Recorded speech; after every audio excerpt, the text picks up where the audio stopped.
नजदीक आ जाओ यहाँ पे।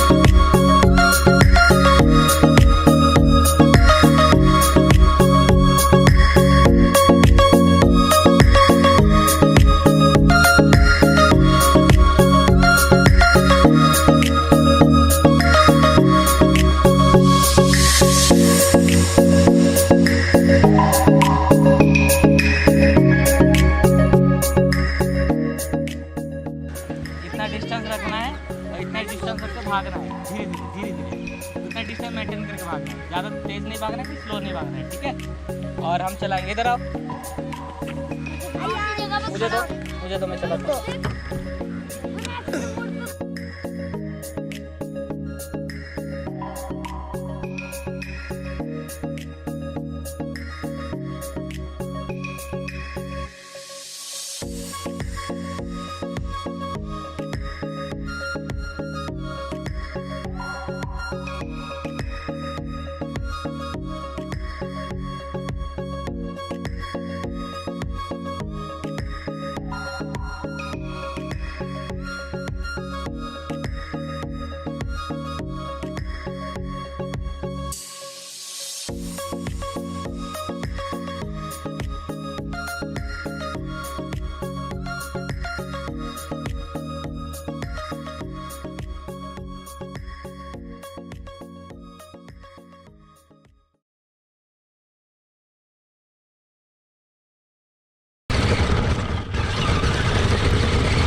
और आगे नहीं जाएगा, पीछे रहे।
GoPro ये क्या है, कौन सी गाड़ी है? रॉकीक्लॉलर। वही है ना, आरसी गाड़ी है ना, ये सब आरसी गाड़ी। इसको नाम उसका अलग है, बट ये आरसी का है।